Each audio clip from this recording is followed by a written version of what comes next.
नमस्कार, लक्षवेधीमध्ये आपल्या सगळ्यांचं स्वागत। मी प्रसाद काथे। मराठा आरक्षणाचा प्रश्न मिटलाय असं वाटत असतानाच आता त्यात नवे नवे पेच समोर यायला लागलेले आहेत आणि ताज्या घडामोडीमध्ये मराठ्यांना कुणबी प्रमाणपत्र त्यांनी जर समजा तशा प्रकारची मागणी केली आणि त्याला पूरक अशा प्रकारचे कुठलेही दाखले शासनाच्या वेबसाईटवर असतील तर तातडीने द्यावेत असा आदेश निघालेला आहे। शिंदे आयोगाच्याकडून तशा प्रकारच्या सूचना जिल्हाधिकाऱ्यांना दिल्या गेल्याच्या नंतर मुळात ही सूचना ही मुळात राज्य सरकारच्या आरक्षणाच्या धोरणाला छेद देणारी नाही का असा प्रश्न उपस्थित राहतो। मराठ्यांना एकदा मराठा म्हणून आरक्षण मिळालेलं असताना मराठ्यांना कुणबी म्हणून पण आरक्षण देण्याचा हा प्रकार आहे का असाही कायदेशीर सवाल आहे। आणि यामुळे ज्या पद्धतीने मराठ्यांना 10% आरक्षण देण्याच्यासाठीची प्रक्रिया राबवली गेली त्यालाच शिंदे आयोग छेद देतोय का असाही सवाल आहे। एका वेळेला एका समाजाला एकच आरक्षण मिळू शकतं, प्रत्यक्षात आत्ताच्या घडीला प्राप्त स्थितीमध्ये विविध प्रकारची आरक्षण मराठे वापरतायत हा सर्वसाधारण अनुभव आणि तशा प्रकारचा नोंदीतला प्रकार समोर येतोय। हे सगळं टाळायचं असेल तर काय करायला हवं हाही विषय महत्त्वाचा आहे, कारण मराठ्यांना दिलेलं आरक्षण टिकणारं आरक्षण आहे असं राज्य सरकार सांगतंय। जर राज्य सरकार खरोखरच टिकलेलं आरक्षण देऊ इच्छित असेल आणि टिकलेलं आरक्षण आहे हे सिद्ध करू इच्छित असेल तर मग शिंदे आयोगाकडून काढले गेलेले आदेश कशासाठी आहेत हाही प्रश्न आहे। एका बाजूला जरांगेंचं आंदोलन शांत करायचं असेल तर त्यासाठी हा आदेश काढा, दुसऱ्या बाजूला जे जरांगेंचे विरोधक आहेत त्यांना शांत करायचं असेल तर दुसरा आदेश काढा असं म्हणत मागेल त्याला आरक्षण हवं तसं आरक्षण अशी भूमिका जर समजा राज्यातल्या सरकारला राबवायची असेल तर त्यानं आरक्षणाच्या लढ्याचाच खेळखंडोबा होण्याची शक्यता आहे। आणि यानं मराठ्यांच्या हातात तेल गेलं तूप गेलं हाती आलं धुपाटणं अशी परिस्थिती झाली तर आश्चर्य वाटायला नको। या निमित्तानं आजच्या लक्षवेधी चर्चेत आपण आपल्यासोबत जे मान्यवर जोडले आहेत त्यांचा आपल्याला पटकन परिचय करून देतो। या चर्चेमध्ये आपल्यासोबत राज्य सरकारच्याकडून प्रतिनिधित्व करतायत अरुण सावंत, ते शिवसेनेचे प्रवक्ता आहेत। या चर्चेमध्ये आपल्यासोबत गंगाधर काळकुटे आहेत, ते जरांगेंचे समर्थक आहेत। चर्चेमध्ये आपल्यासोबत प्राध्यापक श्रावण डेवरे ओबीसी नेता आहेत आणि अरुण सावंत यांच्याच बरोबर दिलीप पाटील सुद्धा मराठा समन्वयक या नात्याने चर्चेत आहेत। मला पहिला मुद्दा पटकन इथे असा उपस्थित करायचा आहे की गंगाधर काळकुटे, आपल्याला नव्या ताज्या शिंदे समितीच्या आदेशाच्या बाबतीतली कल्पना आहे का? हो आहे। त्यात काय लिहिलं आहे आपण त्याची तुमच्याकडची माहिती प्रेक्षकांना द्यावी। हो, मी ऐकलंय ते शिंदे समितीने सांगितलेलं आहे ते आज सकाळीच एका वृत्तवाहिनीला प्रसाद सर ती बातमी वाचलेली आहे। आणि मुळातच शिंदे समितीच्या बाबतीत सांगायचं तर शिंदे समिती ही कुठल्या आरक्षणासाठी नाही, वेगळा नवीन आयोग आरक्षणासाठी नाहीये। मुळात आम्ही ऑलरेडी ओबीसी होतो, आमच्या नोंदी कुणबीच्या होत्या, निजामाचा राज्य मराठवाड्यावर असल्यामुळे आणि इतर भागातल्या महाराष्ट्रातल्या काही नोंदी सापडत नव्हत्या।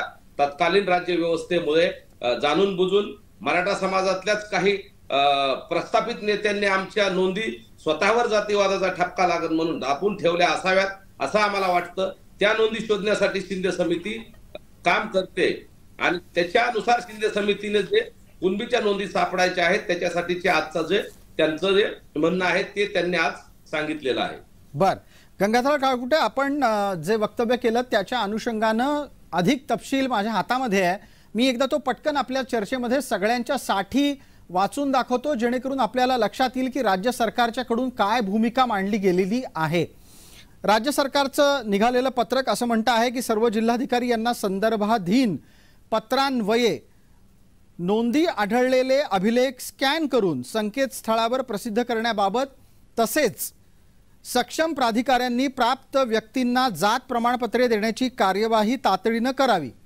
ज्याच्या नोंदी आढळून आलेल्या आहेत त्यांच्या निदर्शनास आणून देण्यासाठी सर्व तलाठी यांच्यामार्फत गाव स्तरावर मोहीम स्वरूपात प्रसिद्ध करणे, जेणेकरून जातीचे प्रमाणपत्र प्राप्त होण्यासाठी सदर नोंदी पुरावा म्हणून सादर करता येतील, अशा सविस्तर सूचना दिल्या आहेत। त्या अनुषंगाने कळवण्यात येते की सक्षम प्राधिकारी यांना त्यांच्याकडे प्राप्त अर्जातील नोंदींचा अभिलेख हा संबंधित विभागाच्या संकेतस्थळावर प्रसिद्ध करण्यात आलेला असेल तर संकेतस्थळावर सदरची नोंद आहे किंवा कसे याची पाहणी करून ती नोंद असलेल्या अभिलेखाच्या सत्यतेची पडताळणी करणे शक्य आहे। सबब सक्षम प्राधिकारी यांच्या कार्यालयाने संकेतस्थळावर प्रसिद्ध केलेल्या नोंदींच्या अभिलेखाची नव्याने प्रमाणित प्रत मागणी करणे उचित नाही। हा एक अत्यंत महत्त्वाचा मुद्दा याच्यात लक्षात घ्यायला लागेल। पुढे असं म्हटलं गेलं आहे, यास्तव सर्व जिल्हाधिकारी, सक्षम प्राधिकारी, उपविभागीय अधिकारी आणि त्याचबरोबर या संदर्भातील तपशिलाच्या बाबत ज्या नागरिकांच्या कुणबी मराठा कुणबी जातीच्या नोंदी आढळलेला अभिलेख संबंधित विभागाच्या संकेतस्थळावर प्रसिद्ध करण्यात आलेला आहे, केवळ अशा अभिलेखांबाबत जात प्रमाणपत्रासाठी अर्ज करतेवेळी प्रमाणित प्रतिऐवजी नागरिकांनी सादर केलेल्या नोंदींच्या अभिलेखाची खातरजमा संबंधित यंत्रणेने संबंधित विभागाच्या संकेतस्थळाच्या आधारे करावी। जो अभिलेख संकेतस्थळावर अस्पष्ट आहे त्याची सुस्पष्ट वाचनीय प्रत अपलोड करावी। तसेच अन्य भाषा आणि लिपीतील अभिलेख मराठी भाषेतील देवनागरी लिपीत लिप्यांतर करून मूळ अभिलेखाकडे अपलोड करावा। थोडक्यात काय तर जो तपशील उपलब्ध आहे त्याच्या आधारे कुणबी प्रमाणपत्र वाटप सुरू ठेवावं। आता मला पटकन श्रावण डेवरे आपल्यापर्यंत पोहोचायचं आहे। श्रावण डेवरे, एका बाजूला राज्य सरकार म्हणतं मराठ्यांना मराठा म्हणून प्रमाणपत्र किंवा आरक्षण दिलेलं आहे। आता मराठ्यांना त्यांनी सोशली आणि एज्युकेशनली बॅकवर्ड, सामाजिक दृष्ट्या आणि शैक्षणिक दृष्ट्या मागास ठरवलंय आणि त्या अंतर्गत एसीबीसीच्या मध्ये 10% आरक्षण दिलेलं आहे। एसीबीसीत त्यांना आरक्षण दिल्याच्या नंतर आता परत ही कुणबी प्रमाणपत्र देण्याची पण भूमिका आयोग घेत असेल तर त्याबाबत काय म्हणावं? शिंदे समिती, खरं तर आयोग नाही म्हणायला पाहिजे, शिंदे समिती घेत असेल तर त्याला काय म्हणावं? त्यांचा बोलविता धनी कोण असणार आहे? मी मुळात तुम्ही जो शब्द वापरला की खेडखंडोबा, तर ओबीसी आरक्षणाचा खेडखंडोबा केलेला आहे शिंदे सरकारने आणि त्यांनी ठरवलं आहे की सगळं ओबीसी आरक्षण हे मराठ्यांच्या खिशात घालायचं आणि ओबीसींना आरक्षणापासून वंचित करायचं हे त्यांचं ठरलेलं आहे। त्यामुळे अशा प्रकारचा खेडखंडोबा जरांगीच्या उपोषणापासून जो सुरू झाला तो अजूनही तो खेडखंडोबा थांबत नाही आहे। वास्तविक त्यांना 10% वेगळं आरक्षण दिल्यानंतर ईडब्ल्यूएसचं 10% आरक्षण पुन्हा वेगळं आहेच, पुन्हा ओपन मध्ये ते येणारच आहेत। असे 3-3, 4-4 प्रकारचं आरक्षण एकाच जातीला देऊन सुद्धा अजूनही यांचं समाधान होत नाही। म्हणजे याचा अर्थ आपण लक्षात घेतला पाहिजे की यांना जे न केन प्रकारे यांना ओबीसी आरक्षण संपवायचं आहे आणि 52% ओबीसींना साधनांपासून वंचित ठेवून, सवलतीपासून वंचित ठेवून यांना एकाच जातीला सर्व ओरबडायचं आहे हे याच्यातून सिद्ध होतं। हा जो काही प्रकार चालू आहे असंवैधानिक आहे, अनैतिक आहे आणि कुठल्याही माणुसकीला धरून चालणारा नाही आहे। आणि महत्त्वाचं म्हणजे 5 मे 2021 रोजी जो सुप्रीम कोर्टाने निकाल दिला त्या निकालाच्या विरोधात आहे। म्हणजे हा सुप्रीम कोर्टाचाही अपमान करणारा निर्णय आहे। मुळात शिंदे समिती ही अधिकृत नाहीच आहे। अशी कोणतीही समिती एखादं जात प्रमाणपत्र किंवा एखादं जात शोधून काढण्यासाठी अजूनपर्यंत तरी कुठल्याही राज्यात किंवा कुठेही केव्हाही अशा प्रकारची समिती नेमण्यात आलेली नाही। समित्या कसल्या असतात? वैधता देणाऱ्या समित्या असतात ज्याच्यामध्ये कलेक्टर वगैरे असतात, ते ज्यांच्याजवळ आधीच ते प्रमाणपत्र आहे जातीचं प्रमाणपत्र, ते जातीचं प्रमाणपत्र पडताळून तो खरोखर त्या कॅटेगरीमध्ये यायला पात्र आहे किंवा नाही हे तपासण्यासाठी कलेक्टर, उपजिल्हाधिकारी वगैरे किंवा त्या भागातला तो सक्षम अधिकारी जो असतो समाज कल्याणचा, यांची ती जात वैधता प्रमाणपत्र समिती असते। परंतु जात शोधून देणारी समिती अजूनपर्यंत या 75 वर्षाच्या काळामध्ये, स्वतंत्र भारताच्या काळामध्ये एकाही राज्यामध्ये कधीही तयार करण्यात आली नाही। परंतु महाराष्ट्र शासनाने खेडखंडोबाचा जो एक प्रकार आहे तोच खेडखंडोबाचा प्रकार शिंदे समितीचा आहे। मला चर्चेला पुढे नेत असताना आता अरुण सावंतांना आपल्याला उत्तरादाखल बोलतं करायचं आहे। अरुण सावंत, आपल्याला आतापर्यंतची चर्चा ऐकायला आलेली असेल, त्याच दरम्यान मी जे शासनाच्या अनुषंगानं आलेलं पत्रक आपल्या समोर वाचून दाखवलं तेही आपल्यापर्यंत पोहोचलेलं असेल। सामान्य प्रशासन विभागाच्या अनुषंगानं हे पत्रक आहे। माजी न्यायमूर्ती श्री संदीप शिंदे समिती कक्ष यांच्या मार्फत आहे आणि हा सामान्य प्रशासनाचा विभाग हा कायम मुख्यमंत्र्यांकडेच असतो। अशा वेळेला अरुण सावंत, ज्या मुख्यमंत्र्यांनी 10% आरक्षण दिलं त्याच मुख्यमंत्र्यांच्या अधीन असलेल्या विभागाच्या मार्फत समिती अशा प्रकारचे आदेश का काढती आहे?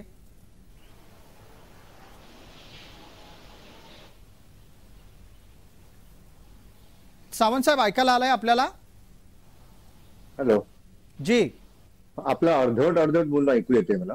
जी, मी आपल्याला असा मुद्दा उपस्थित करू इच्छितो की आत्ताच्या घडीला जो देवरे यांनी मुद्दा मांडला आणि त्याच्या आधी गंगाधर काकुटे यांच्या मार्फतही तपशील दिला गेला, त्यावर आपली प्रतिक्रिया काय आहे?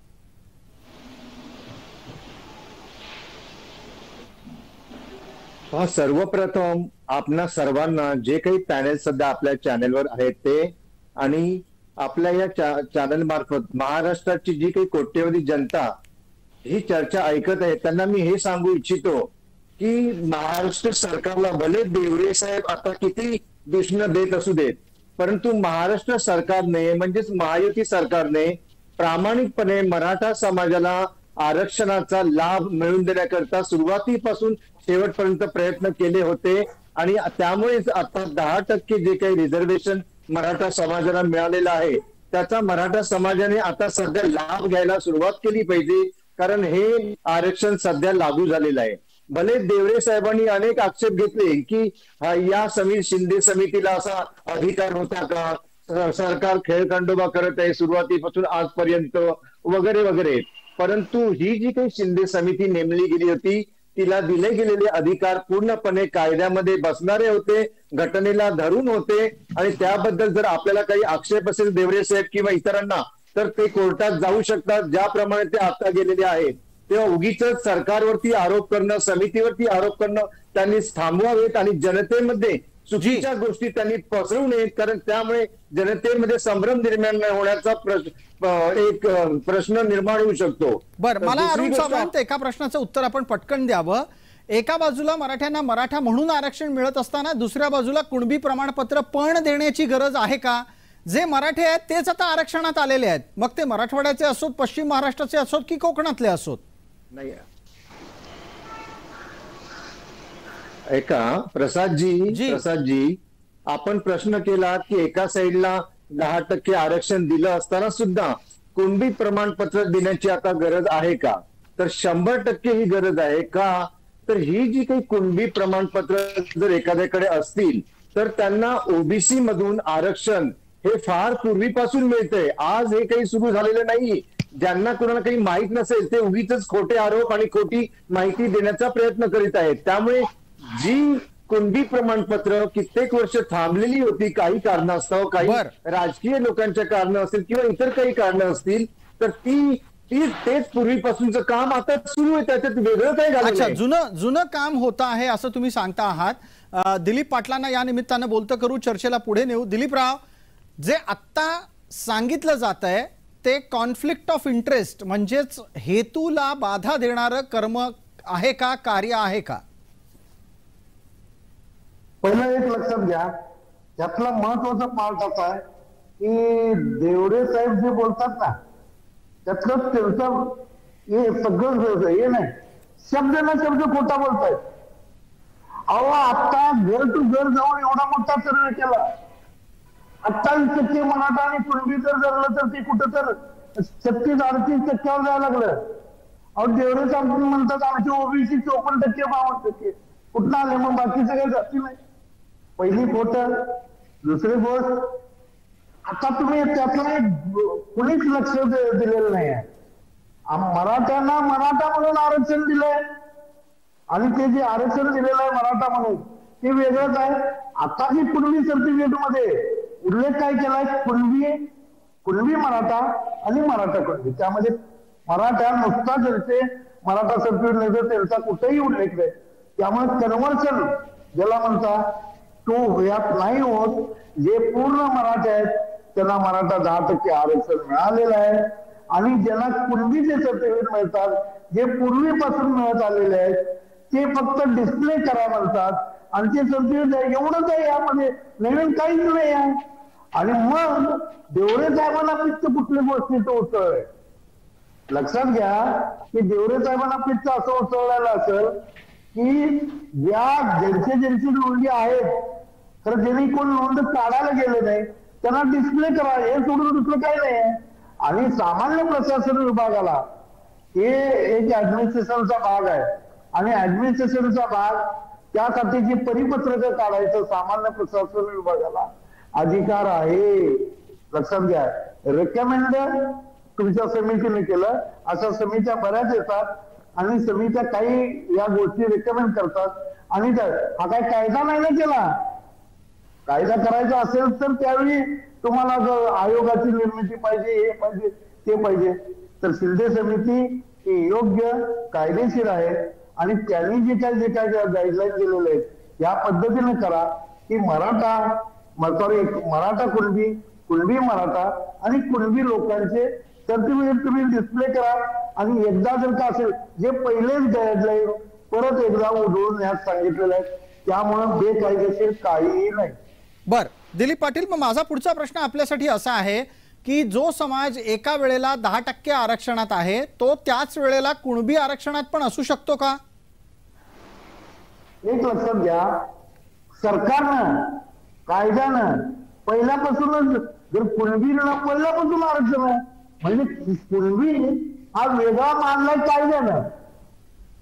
रोटीविटीवर जरा चंद्र बाजूला ठेवा. कायद्यानं जर का कुणबी मानला, जर कायद्यानं कुणबी वेगळा मानला नसता तर कुणबी ओबीसी मध्ये आहेत, पण सगळे मराठ्याचे ओबीसी मध्ये गेले असते ना. त्यासाठी वेगळे प्रयत्न करायची काय गरज होती? लक्षात घ्या. जर कायद्यानं कुणबी वेगळे आहेत, मराठा कुणबी वेगळे आहेत आणि मराठा वेगळा आहे, नुसतं मराठा ज्यांची सगळे, मग या जर का कुणबी लोकांना न्याय मिळाला पाहिजे तसंच मराठा लोकांना पण न्याय मिळाला पाहिजे. लक्षात घ्या. जास्त महत्वाचं आहे, जे आरोप केले जातात ते चुकीचं आहे. ज्यांचे कुणबी सर्टिफिकेट निघतात, ज्यांचे सर्टिफिकेट निघत नाहीत, मराठवाड्यातला प्रश्न एकदम गंभीर आहे. काहीच नोंदी नाहीत, निजामाच्या नोंदीच नाहीत आणि मग अशा वेळी त्या नोंदी ओळखून काढून त्यांना न्याय मिळाला पाहिजे. कुणबी म्हणून जे मराठा आहेत त्यांना न्याय मिळाला पाहिजे, कारण मराठामध्ये पण गरीब आहेत. ज्यांना मिळतंय कुणबी सर्टिफिकेट ज्यांना मिळतंय त्यांनी कुणबी द्यायला पाहिजे, ज्यांना मिळत नाही त्यांना मराठा आरक्षण आहे.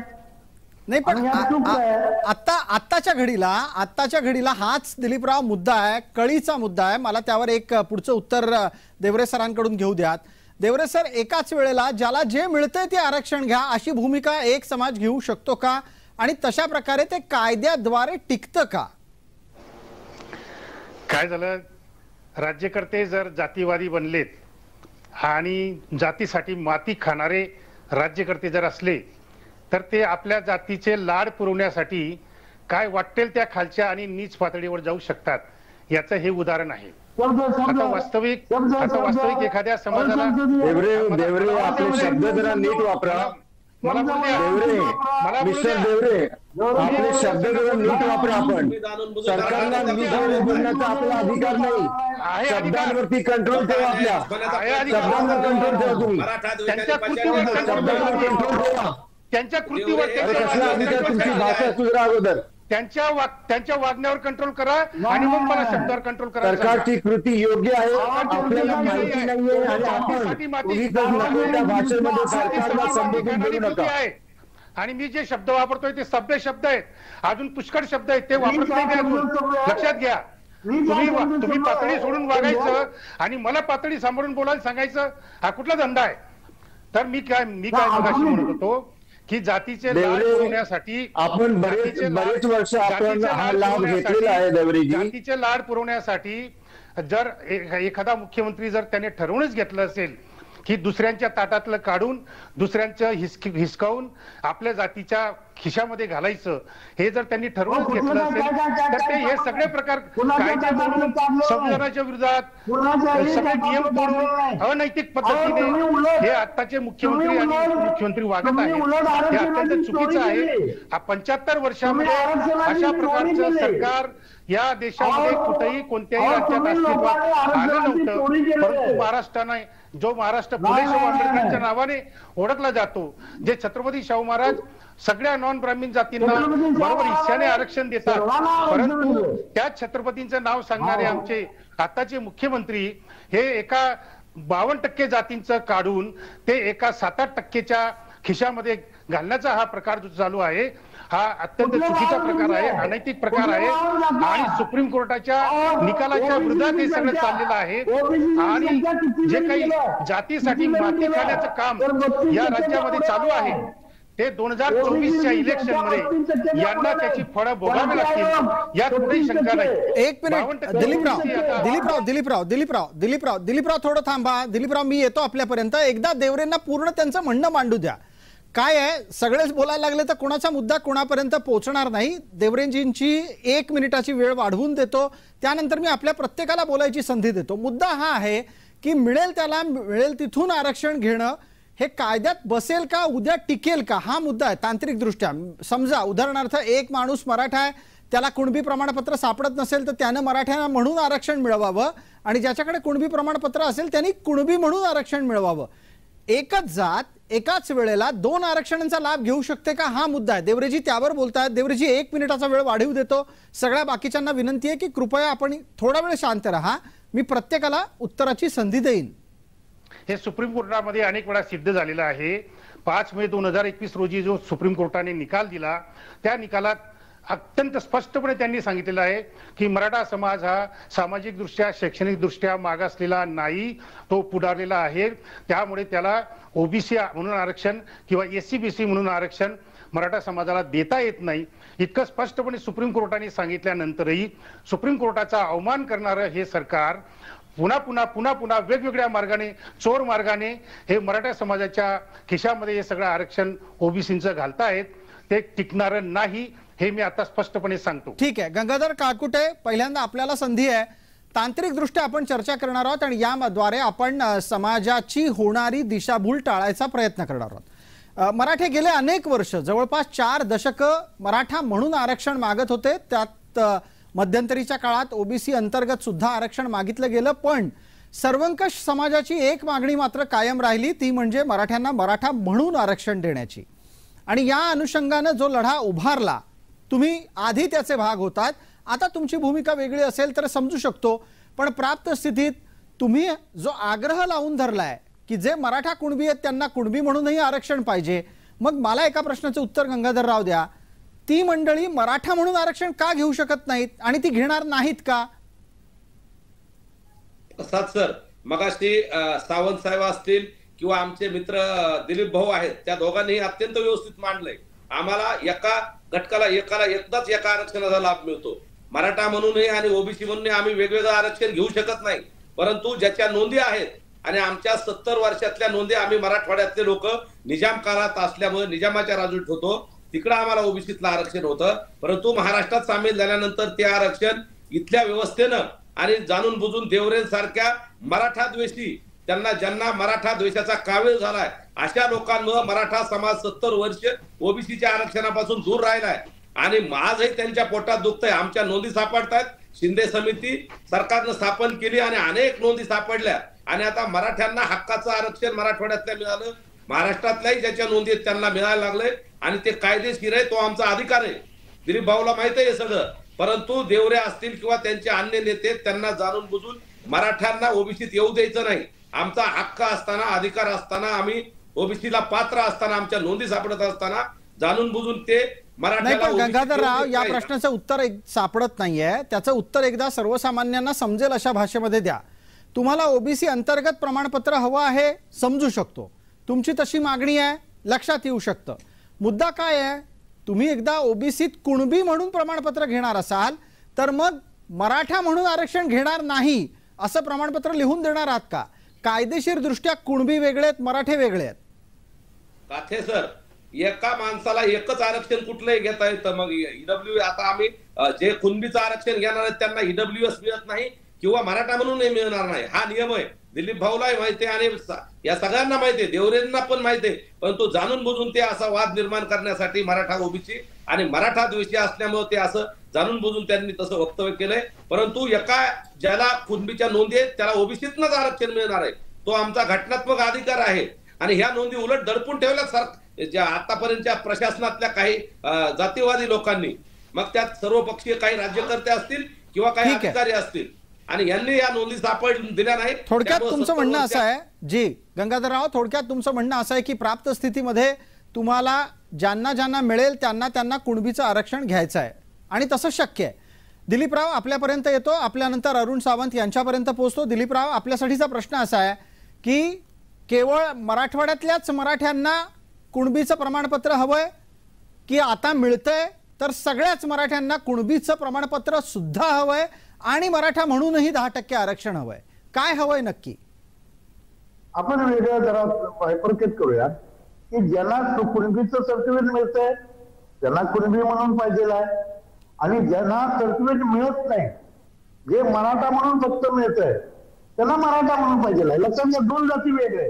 नंबर 1, आता मी देवरे साहेबांचा सगळ्यांचा प्रश्न एका शब्दाचं पुणे उत्तर द्यावं की कुणबी जो विदर्भातला आहे, जे पूर्वीचे कुणबी आहे, कुणबी तो तुम्हाला चालतो आणि आता नवीन यायला लागलेले चालत नाही. हे कुठलं नाही हो? नाव कुणबी, तर तुम्ही कुणबी, इतके दिवस तुमच्यावर गुन्हा गोळून जाणार राहतात. तुमच्या फक्त ज्यांचे सर्टिफिकेट मिळत नव्हते ते कायदेशीररित्या हुडकून काढले, आमचे मिळाले बाबा, आम्ही कुणबी आहे, मग चालायला पाहिजे. किती सोपा, जात सेम कुणबीच आहे, सर्टिफिकेट आहे, फक्त आमचे नवीन सापडत नव्हते. मराठवाड्यात काही ज्या अडचणी म्हणून मिळत नव्हते ते आता मिळायला लागले.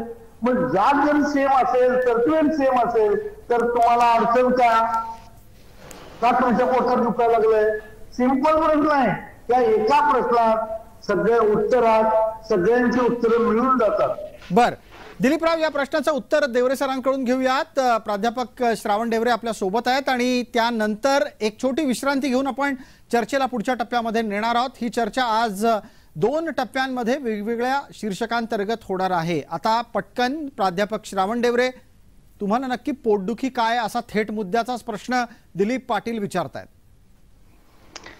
पोटदुखीचा प्रश्न नाही, सत्य सांगायला गेलं की सख्या आईला पण राग येतो, त्यामुळे आमच्या सगळ्या मित्रांना त्याचा राग येतो मी काही खरं बोललो तर. वास्तविक पाहायला गेलं तर मराठा जात वेगळी आहे, कुणबी जात वेगळी आहे, हे सगळ्यांनी मान्य केलंय. सगळ्या 8 राज्य मागासवर्गीय आयोगांनी मान्य केलेलं आहे. 2 केंद्रीय आयोग, कालेलकर आयोग आणि मंडल आयोगाने सांगितलंय की मराठा वेगळे आहेत, कुणबी वेगळे आहेत. आणि सगळ्यात महत्वाचा मुद्दा, जाती व्यवस्थेचा नियम असा आहे की माणसाला सगळं काही बदलता येतं पण माणसाला जात बदलता येत नाही. एवढं जाती व्यवस्थेचं हे अत्यंत महत्वाचं लक्षण आहे.